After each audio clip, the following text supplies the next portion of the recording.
pessoal, de novo! E hoje vamos continuar a nossa série de vídeos aqui no meu canal do YouTube. Bom, hoje eu vou contar pra vocês sobre as etapas de seleção do programa Global Link Research Internship. Certo, eu comentei nos últimos vídeos sobre quais seriam os critérios para você se candidatar. Então, reforçando, você precisa ser um aluno de graduação de um curso integral de uma universidade do estado do Paraná ou um aluno de pós-graduação de mestrado, também da Universidade Federal do das Universidades do Paraná. Precisa já ter essa experiência na área de pesquisa, está fazendo iniciação científica ou projeto de extensão de um curso integral, ter o inglês intermediário. Esses são os critérios do processo seletivo.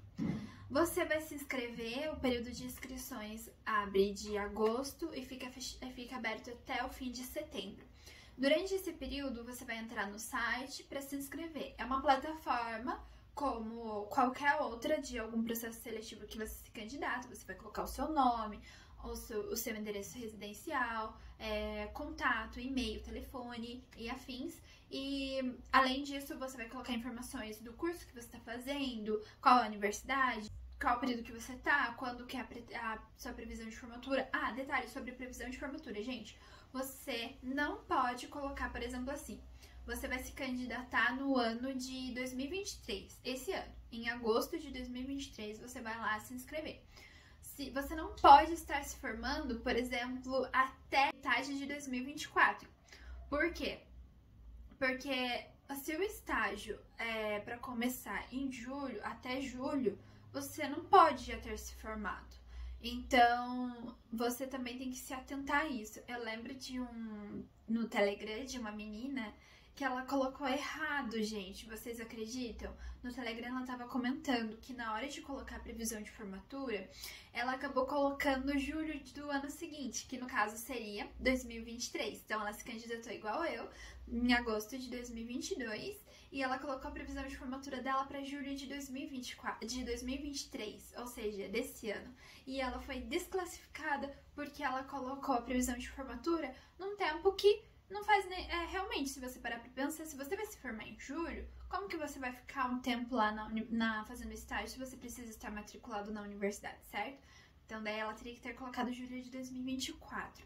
Então, muito cuidado com isso, gente. Atenção, se você for se formar, se você for se inscrever agora em agosto de 2023, não pode estar se formando até julho de 2024 ou até agosto de 2024, tá bom? Então, cuidado com isso.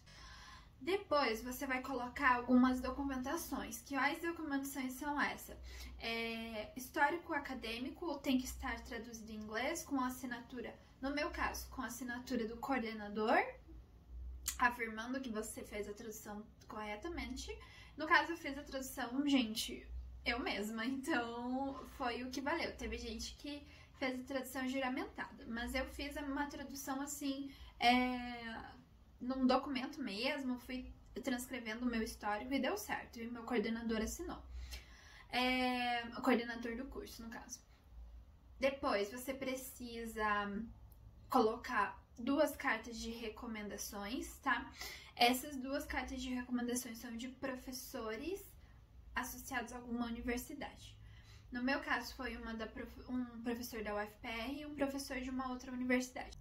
Depois dessas 2 cartas de recomendação, que tem que estar em inglês, você pode ter, são no mínimo 2 cartas de recomendação, mas você pode ter mais cartas de recomendação. Lá na plataforma tem 2 opções de você submeter as cartas de recomendação. Uma delas você envia um link para esses 2 professores e eles submetem a carta sem você ter acesso. No meu caso foi assim. Mas, se você tiver mais de 2 cartas de recomendação, os professores te mandam a carta, você coloca tudo em um arquivo só, por exemplo, 3 cartas de recomendação.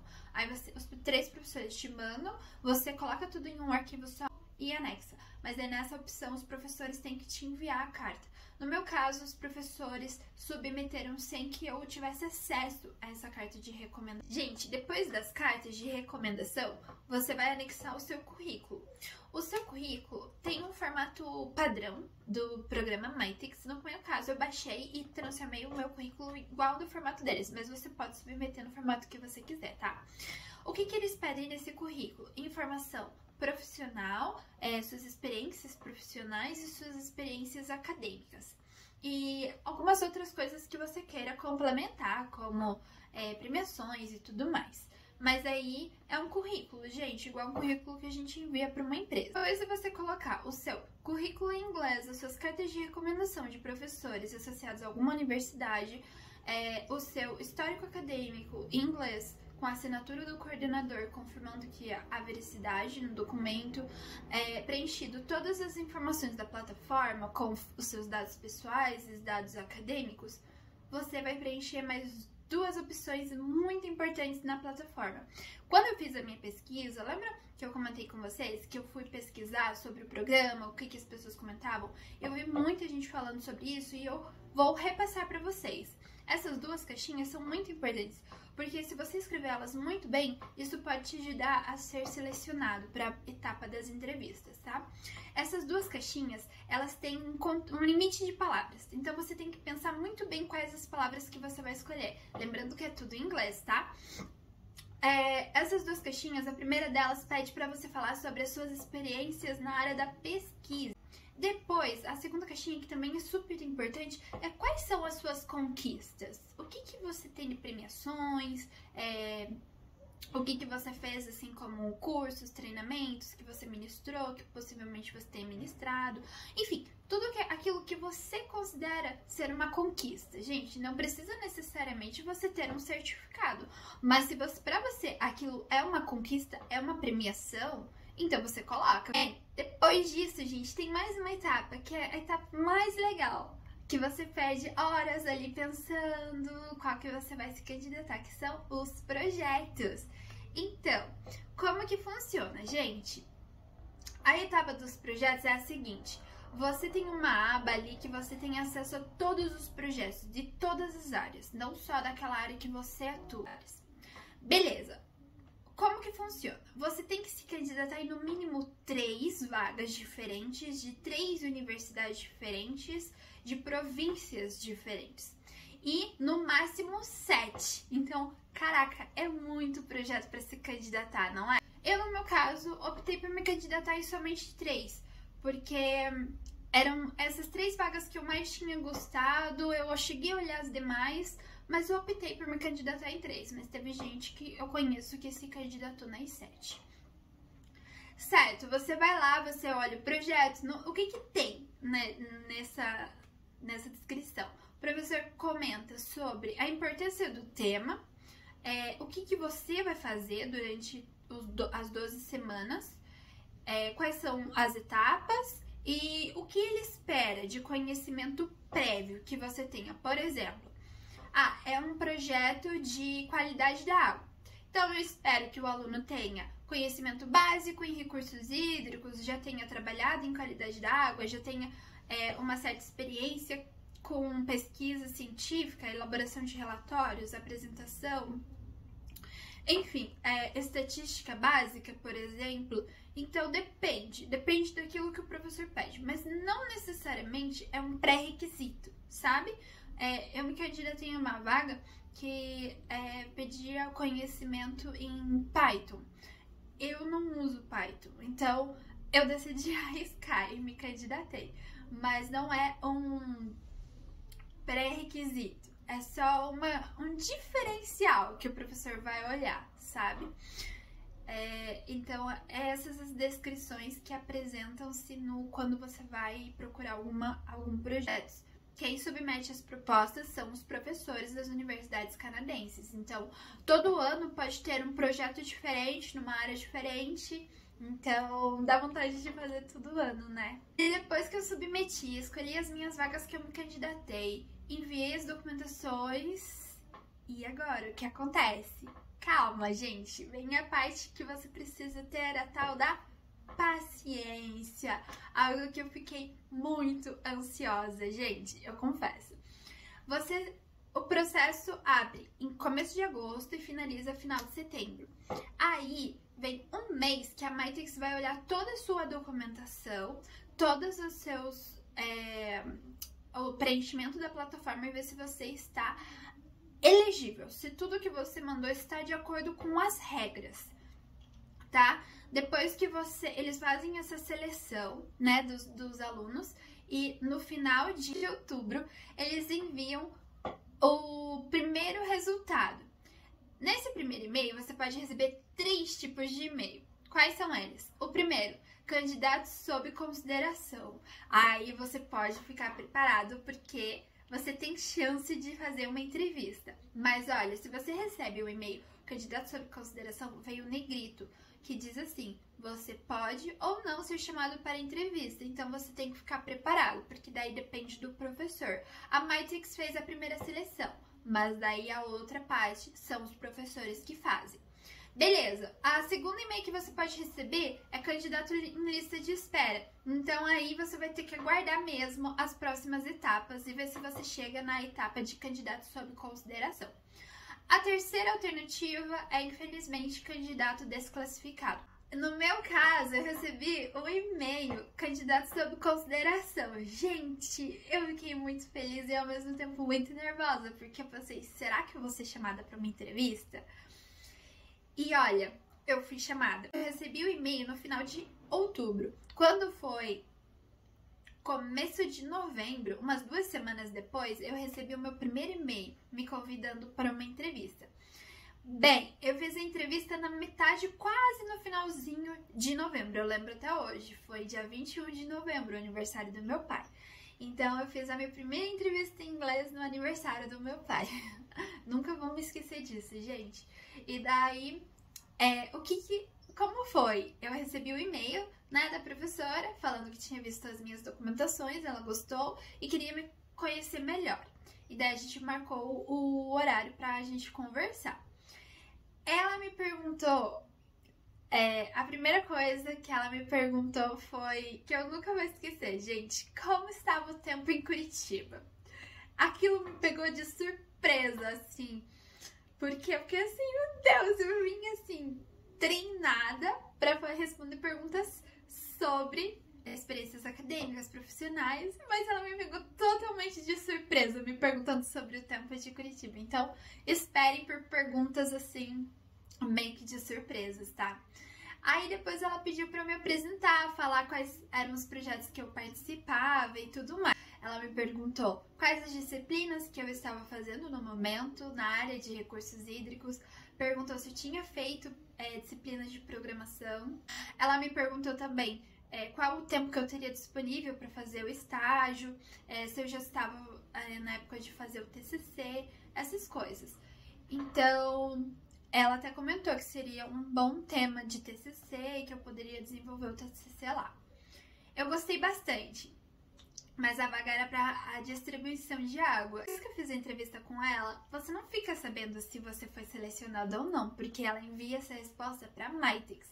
E a Mytexx depois comunica se você foi ou não selecionado. Então eu estava aguardando para ver se eu ia fazer mais entrevistas ou não. Depois de 2 dias, um professor me enviou uma mensagem, que no caso foi o professor Paul, me perguntando se eu queria fazer uma entrevista, uma conversa super rápida com ele, para ele me conhecer um pouco mais. No caso, ele me mandou mensagem na quarta de noite para fazer entrevista na quinta, no dia seguinte. Aí eu aceitei. E eu lembro que foi bem um dia de Copa, assim, que eu fiz a conversação com ele, né, a conversa, a entrevista, e daí depois tinha a Copa do Brasil. Aí, ele foi muito legal, gente, foi uma entrevista muito tranquila, eu fiquei um pouco mais do que a minha primeira entrevista com ele, eu fiquei 1 hora conversando, e ele me perguntou... Primeiro, ele começou se apresentando, falando qual que era a área de interesse dele. Ele chegou, agora esse é o momento de falar, eu quero te conhecer, se apresente, fale o que você gosta de na área acadêmica, quais são as suas experiências profissionais. Aí, de repente, ele me perguntou assim, essa também me pegou de surpresa, gente. Ele me perguntou, desse reservatório em específico, me fala, o porquê que você gosta tanto de estudar ele? O que ele tem de tão diferente que você gosta de estudá-lo? E eu fiquei assim, meu Deus! A próxima pergunta que ele me fez foi se eu queria fazer mestrado, doutorado e o que eu gostava mais na área da pesquisa. Eu gosto de tudo que envolve a área da pesquisa, o conjunto em si, fazer pesquisa bibliográfica, elaboração de relatórios, trabalhar com os dados e depois fazer apresentações e elaboração de artigos, como um todo. E eu quero fazer mestrado, quero fazer doutorado e tudo mais. E ele super adorou, falou, nossa, que legal que você tem muito interesse na área da pesquisa, isso é muito bacana. E no final, ele me deu um feedback, falou que eu tinha gostado muito da minha apresentação, do meu interesse na área da pesquisa. Aquilo me deixou super esperançosa, porque como que funciona, gente? É um programa que faz match, por exemplo, eu faço a classificação dos professores, então eu coloco as vagas que eu mais gostei. Das 3 que eu me candidatei, eu vejo qual eu deixo em primeiro, em segundo e em terceiro. Assim como o professor, ele recebe uma lista, não sei quantos alunos, gente, não sei quantos currículos chegam para os professores. Mas ele que escolhe quem ele vai entrevistar e se ele vai entrevistar. Porque eu conheço algumas pessoas, gente, que nem fizeram entrevista. Elas já foram selecionadas diretamente. O professor só olhou o currículo e decidiu selecionar a pessoa. Então, ele vai colocando assim, como prioridade, né? Qual aluno que ele mais gostou e qual que ele seleciona. Aí o sistema faz o match. Por exemplo, se eu deixei o professor Pão em primeiro e ele me deixou em primeiro, eu fiquei na vaga dele. Mas se, por exemplo, eu deixei ele em primeiro, mas ele acabou me deixando em terceiro, eu só tinha 2 vagas, infelizmente eu não fui pra vaga dele. Aí se um outro professor que eu fiz a entrevista, ou que eu nem cheguei a fazer a entrevista, acabou não me deixando em primeiro lugar, eu não fui selecionada, entende? Então depende também do professor, não depende primeiro da seleção da Matrix e depois da seleção do professor. Beleza, se você for um candidato sob consideração e não for chamado para a entrevista, calma, não se preocupe, a esperança ainda não está perdida. Eu já vou falar um pouco mais sobre isso, mas se você fez a entrevista já no final de novembro, você vai receber no começo de dezembro, na primeira semana de dezembro, a resposta de sim ou de lista de espera. No meu caso, eu recebi o sim, então no começo de dezembro eu já fui selecionada. Aí, gente, veio a parte mais demorada ainda, porque eu tenho que esperar o programa finalizar para saber as próximas etapas. Se você chegou a fazer a entrevista, mas por um acaso o professor acabou não te selecionando, ou se você recebeu o e-mail de candidato sob consideração, mas não fez a entrevista, você fica em lista de espera. E daí, em dezembro, na metade de dezembro e janeiro, você participa da segunda chamada. Aí o professor pode chamar para uma entrevista novamente. Aqueles que ficaram em lista de espera lá atrás também podem vir a fazer entrevistas e o professor fazer uma nova seleção. E daí o processo seletivo em si encerra na metade de fevereiro. Então tem 2 chances. Se por um caso você fez a entrevista no começo, o professor não te chamou, ele pode te chamar de novo em janeiro. Se você não fez a entrevista, você pode vir a fazer a entrevista em janeiro. Então, como o processo é muito demorado, você tem muita chance. Eu conheço muitas pessoas quando eu tava no grupo do Telegram, muitas pessoas comentando que foram chamadas para entrevista na segunda chamada. No meu caso, como eu já fui chamada logo em dezembro, eu encerrei ali, né? Então, daí as outras pessoas que estavam em lista de espera que foram comentando no Telegram sobre, fui chamado para entrevista, fiz entrevista com o professor tal, alguém mais fez, tudo mais. Então, é basicamente isso, gente, as etapas. Aí, em fevereiro, se você vier a ser selecionado, em fevereiro começa a estatística, que eu vou comentar no próximo vídeo. Vejo você!